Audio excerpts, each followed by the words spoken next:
The WS-22 is a multiple rocket launcher system from Weishi Rockets family.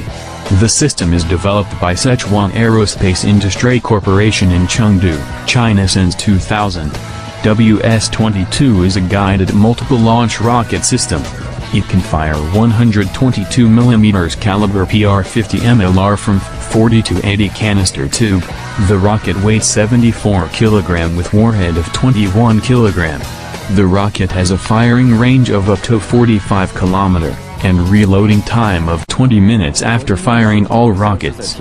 The system can move 1,000 km anywhere. The prime customer of this system is Bangladesh Army.